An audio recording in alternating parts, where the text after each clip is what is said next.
Bismillahirrahmanirrahim. Alhamdulillahi Rabbil Alamin, wassalatu wassalamu ala sayyidina wa nabiyyina Muhammad wa ala ahlihi tayyibin tahirin wa sahbihi al-muntajabin wa ala jami' al-anbiya illahi wal mursalin. Me emrin e Allahut të gjithë mëshirshmit, mëshirëplotit. Falënderimet më të sinqerta janë vetëm për Allahun e Madhëruar. Paqja dhe mëshira e Allahut qofshin mbi profetin Muhammad, mbi familjen e tij të pastër, mbi shokët e tij të zgjedhur dhe mbi të gjithë të dërguarit dhe profetët e Allahut xhaleshanhu. Të nderuar dëgjues dhe shikues, ju përshëndes me përshëndetjen e bukur islame. Assalamu alaikum wa rahmatullahi wa barakatuhu. Paqja, mëshira dhe beqatia e Allahut qofshin mbi ju.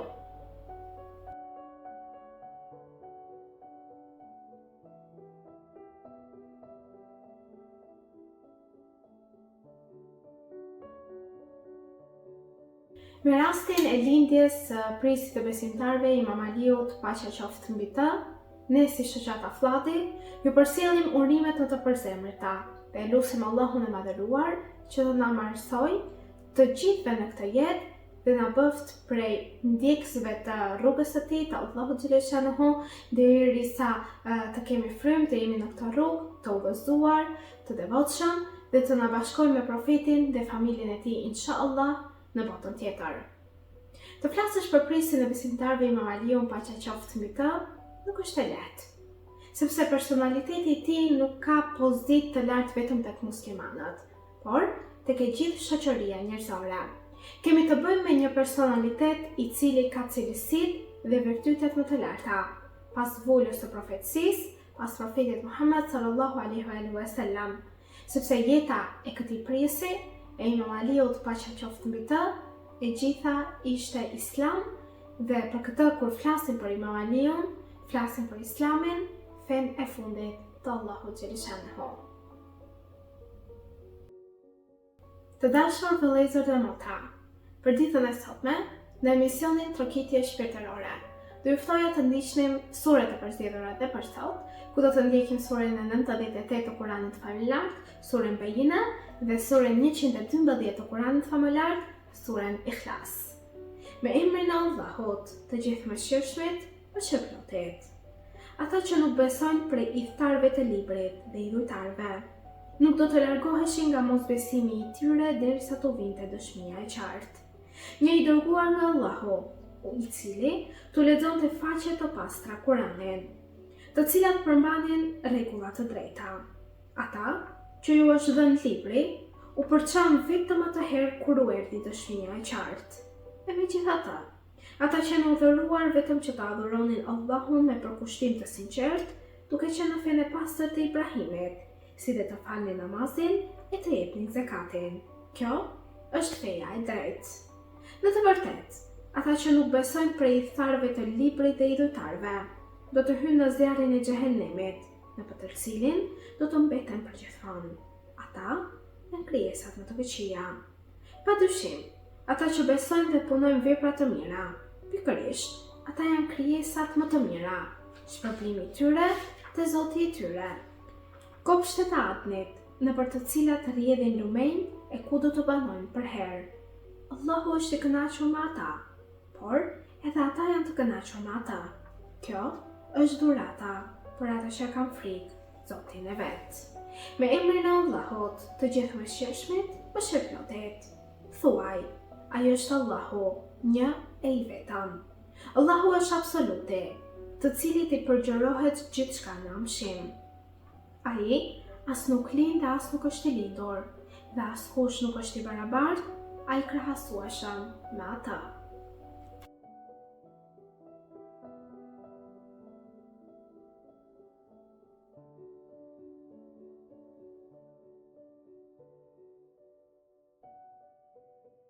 Të nderuar dëgjues dhe shikues, pasi ndoqëm së bashku Kuranin e përzgjedhur për sot, do ju ftoja të ndiqnim temën e ditës së sotme, ku siç e thash dhe në hyrje, me rastin e ditëlindjes së prisve të besimtarëve Imam Aliut alayhis salam, do të flasim rreth temës Imam Aliu, paqja qoftë mbi të, i dashuri i Allahut xhaleshanhu. Çfarë nënkuptojmë me këtë? Sepse Imam Aliu, në çdo hap të jetës së tij, fliste për Kuranin, për Islamin, për fenë e Allahut, fliste që njerëzit duhet të adhurojnë Allahun xhaleshahu sepse ai është krijuesi i gjithësisë, prandaj mori këtë pozitë të lartë për të qenë i dashur i Allahut xhaleshahu. Prania e Imam Aliut nuk ka qenë e kufizuar vetëm me kohën e tij, por me mendimin dhe genialitetin e tij ka qenë përtej kohrave.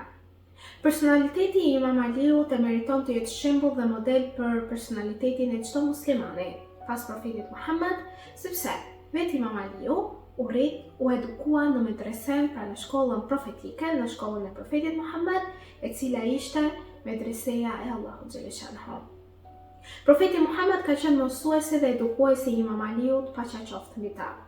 Qëllimi kryesor i medresesë së Ehlibetit të profetit Muhammed ka qenë mbrojtja e shariatit që solli ky i dërguar nga ana teorike dhe ajo praktike.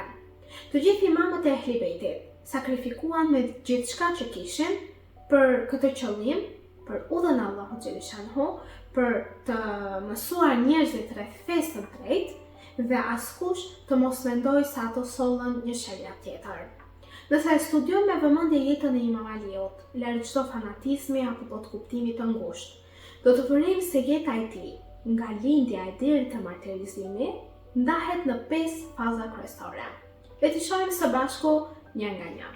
Faza e parë, nga lindja, më 13 Rajab, 30 vjet pas vitit të elefantit, që përkon me vitin 600 të erës sonë, e deri më 27 Rajab, data e dërgimit të profetit, fiks 10 vite. Në këtë fazë vlen të përmendet ndodhia më e rëndësishme e cila është lindja e Imam Aliut brenda në Qabe. Prindërit e imamit që ishte Abu Talibi, djali i Abdul Muttalibit dhe Fatimeja e bia e Sadit, që të dy nga fisi Hashimi. Në atë kohë, profeti Muhammed sallallahu alaihi wasallam ka qenë 30 vjeç. Lindja e Imam Aliut brenda në Qabe e përmendin dhe dietarët dhe historianët e ndryshëm.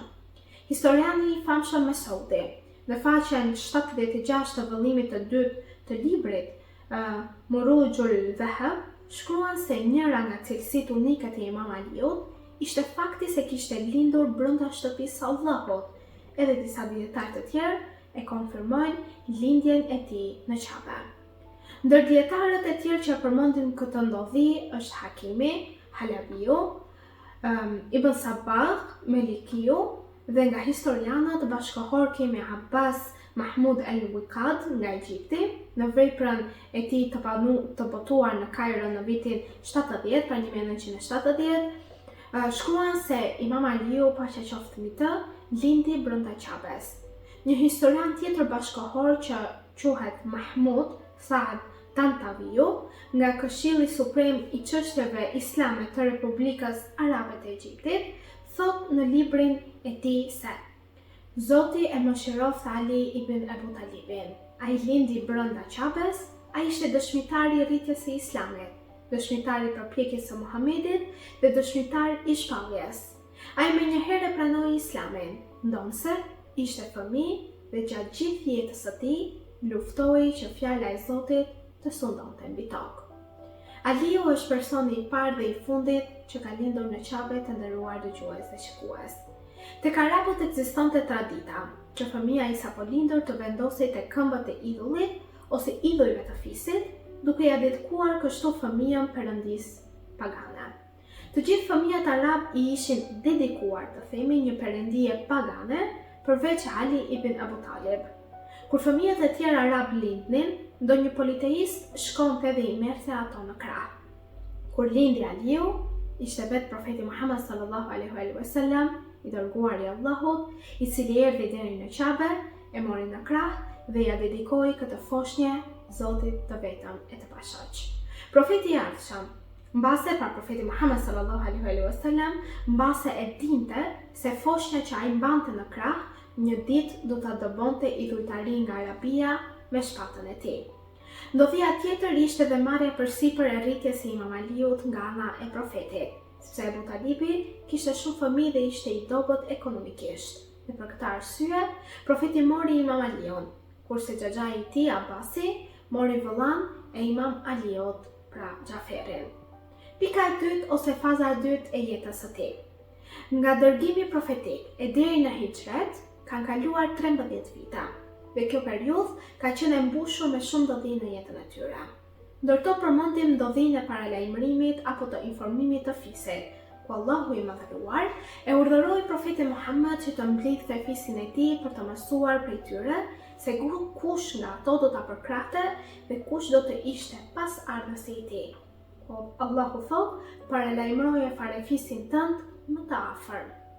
Këtë e përsëriti 3 herë. 3 herë, pra e ftoi fisin e tij 3 herë dhe në të 3 herët vetëm Imam Aliu ishte ai që e pranoi ftesën e profetit edhe pse ishte akoma i ri. Ndodhia e dytë është ajo e fjetjes në shtratin e profetit, në kohën që profeti doli nga Meka për të emigruar në Medinë. Këtë ndodhi e përmend edhe Kurani në surën Bekare në ajetin 207 të saj, ku thuhet: Bismillahirrahmanirrahim. Ka njerëz që e frijojnë vetëm për të fituar pëlqimin e Allahut. Allahu është shumë i mëshirshëm me robët e vet. Faza e tretë e jetës së Imam Aliut alayhis salam, se përse ai është i dashur i Allahut. Është bërë si çlam i dashur i Allahut nga veprat në përkushtimi, nga besimi i madh që kishte për Zotin e gjithësisë. Nga hijreti të nderuar dëgjues dhe shikues, e deri nga ndarja nga jeta e profetit Muhammed sallallahu alaihi wasallam, kemi plot 10 vite. Atëherë Imam Aliu ishte 33 vjeç, edhe kjo periudhë e jetës së tij ishte i begat dhe mbushur me plot ndodhi të ndryshme, sepse në këtë periudhë edhe Islami mori një rrjedh tjetër, duke u sqaruar edhe më shumë për njerëzit ftoheshin në Islam dhe e pranonin fjalën e Allahut. Ndodhia e parë është ajo e vëllazërimit që bëri profeti kur mbërriti në Medinë mes emigrantëve dhe përkrahësve. Në këtë periudhë janë zhvilluar dhe shumë betejë, të gjithë i dimë. Beteja e Bedrit, e Uhudit, e Khandekut, e Khajberit, pra hadithi i flamurit, beteja e Tebukut, ku Imam Aliu nuk mori pjesë. Munafiqët fillon të thonin dhe më shumë atëherë në atë kohë se profeti e la me gratë dhe me plesht, por Imam Aliu e ndoqi në ato momente profetin dhe i tha: a nuk dëshiron të jesh, dhe i thot profeti kur dëgjoi këtë llaf, i thot Imam Aliut për ta inkurajuar: a nuk dëshiron të jesh tek unë si Haruni tek Musai, veç se nuk ka profet më smehe. Dhe Imam Aliu alayhis salam në ato momente pranon dhe prandaj dëgjon fjalën e profetit dhe qëndron bashkuar me to në ato betejë. Në këto 3 faza të nderuar dëgjues dhe shikues, na sqarohet se profeti Muhammed sallallahu alaihi wasallam me thënjet dhe veprimet e tij ndaj Imam Aliut ka dashur të tërheqë vëmendjen muslimanëve se ai ishte më i miri, më i devotshëm, më trimi, më asketi dhe më i miri nga të gjithë muslimanët në atë kohë. Faza e 4 është periudha e 3 halifave, pra nga Sakifja e Beni Sadit e deri në vdekjen e Osman ibn Affan, dhe kjo periudhë është 25 vjeçare. Gjatë gjithë këtyre periudhave, qëllimi kryesor i imamit ka qenë mbrojtja e Islamit, përhapja e fjalës së Allahut xhaleshanhu dhe mbrojtja e Kuranit famulart. Imami e tuboi së bashku me sqarimin, komentimin, shkaqet e zbritjes e të tjera, ku tha: jam betuar që të mos dal nga shtëpia vetëm se ditën e xuma derisa ta grumbulloj Kuranin. Dhe në lidhje me mbrojtjen e Islamit pas profetit, Imam Aliu ka qenë i tubuar për këtë gjë, sepse pas profetit duart dhe mendjet dashakeqëse filluan të lëviznin për largimin e muslimanëve nga rruga e profetit Muhammed sallallahu alaihi wasallam. Prandaj ishte domosdoshme që dikush të ngrihej dhe të mbante lart flamurin e Islamit dhe të mos e lënte duart dashakeqëse ta ndodhnin ata.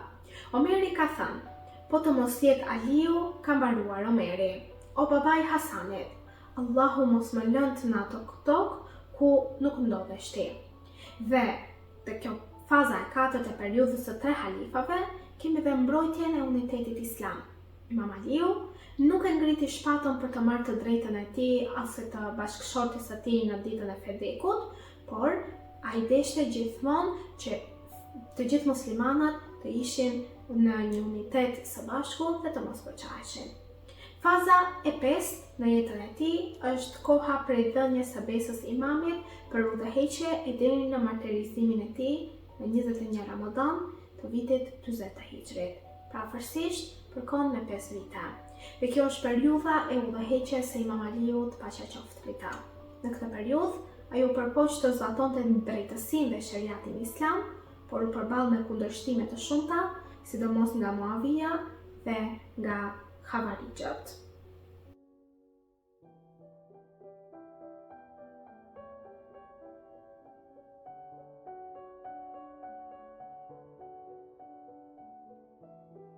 Të dashur vëllezër dhe motra, pasi ndoqëm së bashku fazat e jetës së Imam Aliut a.s.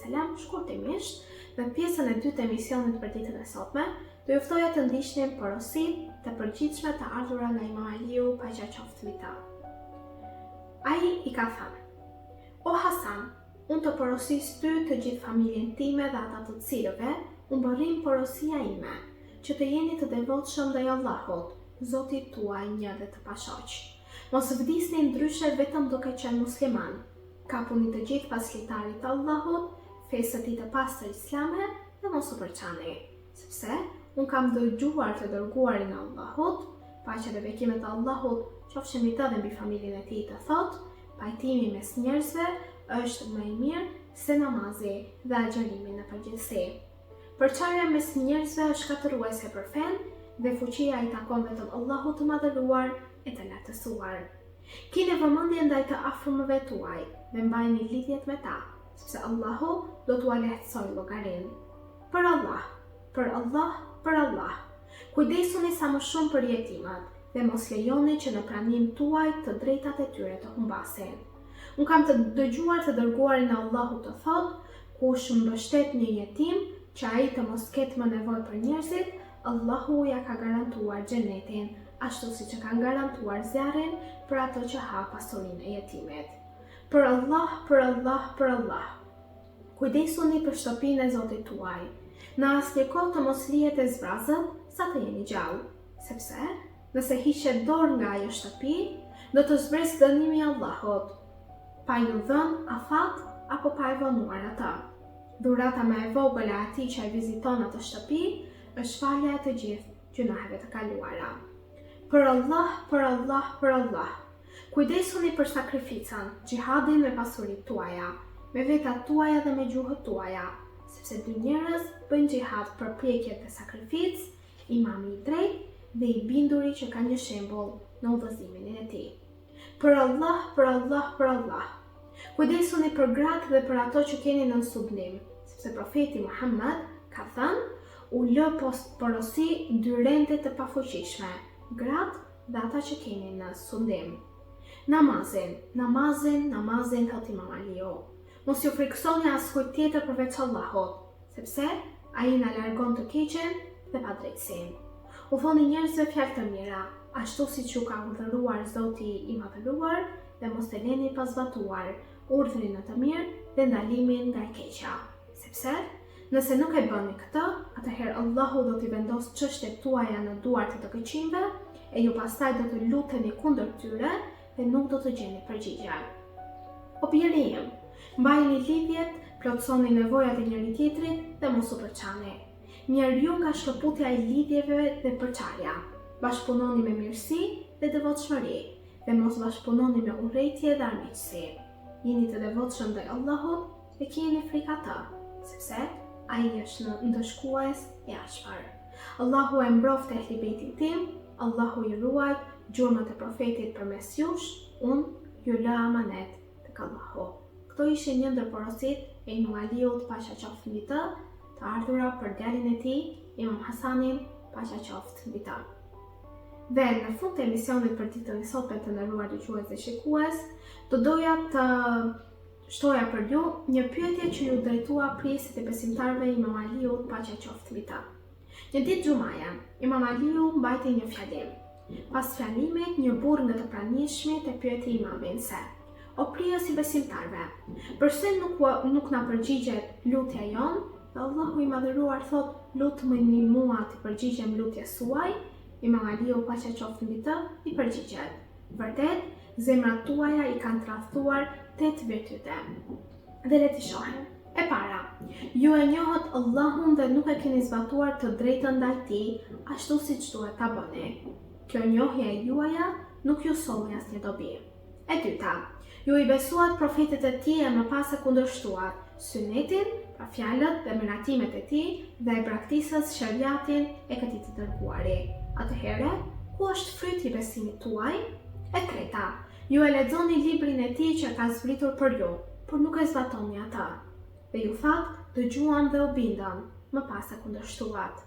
E katërta, ju thoni i frikësohemi zjarrit, por në çdo kohë më shumë i afroheni atij me gjunahet tuaja. Pra ku është frika juaj? E pesta, ju thoni se dëshironi xhenetin dhe çdo ditë veproni vepra që ju largojnë nga ajo. Dhe ku është dëshira juaj? E gjashta, ju ushqeni me mirësi të krijuesit, por kurse si nuk e falenderoni ata për ato mirësi. E shtata, Allahu ju ka urdhëruar që të merrni armik shejtanin dhe ka thënë, me të vërtet, djalli është armik për ju, prandaj vështrojeni si armik. Ajeti 6 i surës Fatir. Mirëpo ju, i armiqësuat me të me fjalë dhe mbështetni atë me vepra.